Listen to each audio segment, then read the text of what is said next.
YCP నేతలను రానున్న రోజుల్లో ప్రజలు కాళ్ల కిందేసి తొక్కుతారని యాంకర్ రష్మి పరోక్షంగా వ్యాఖ్యానించారు. వైసీపీ నేతను యాంకర్ రష్మి టార్గెట్ చేయడం సంచలనంగా మారుతుంది.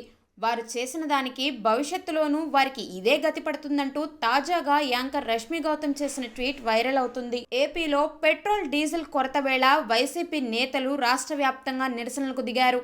అందులో భాగంగా తిరుపతి వైసీపీ నేత భూమన అభినయ్ రెడ్డి వినూత్న తరహాలో నిరసన కార్యక్రమం నిర్వహించారు. డీజిల్ కొరత కారణంగా సామాన్యులు ఇబ్బందులు పడుతున్నారంటూ ఎడ్లబండిపైకి ఆటో ఎక్కించి నిరసన కొనసాగించారు. పార్టీ నేతలతో కలిసి ప్రదర్శన నిర్వహించి ప్రభుత్వానికి వ్యతిరేకంగా నినాదాలు చేశారు. ఎడ్లబండిపైకి ఎక్కించిన ఆటోలో మనుషులు ఉండడం, ఎద్దుపైన అంత బరువు ఉంచడం ఇప్పుడు వివాదాస్పదంగా మారింది. ఈ నిరసన గమనించిన యాంకర్ రష్మి సోషల్ మీడియాలో తీవ్రంగా స్పందించారు. జంతు ప్రేమికురాలైన రష్మి ఈ ఘటనపైన భూమన అభినయ్ రెడ్డిని టార్గెట్ చేస్తూ చేసిన ట్వీట్ వైరల్గా మారింది.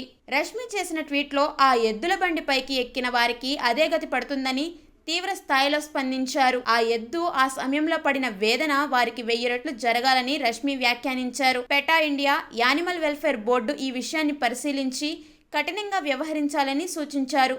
భవిష్యత్తులో మరెవరూ ఇలా చేయకుండా అవసరమైన ఆంక్షలు అమల్లోకి తీసుకురావాలని కోరారు. 2 రోజుల క్రితం 40 హస్కీల బాధ్యత ఎవరిదని ప్రశ్నించారు. కాగా అభినయ్ పార్టీ నిరసనలో భాగంగా చేసిన ఈ తరహా నిరసన ఇప్పుడు రష్మి పోస్టుతో వైరల్గా మారుతుంది. దీనిపైన వైసీపీ నేతలు ఏ విధంగా స్పందిస్తారనేది కీలకంగా మారుతుంది.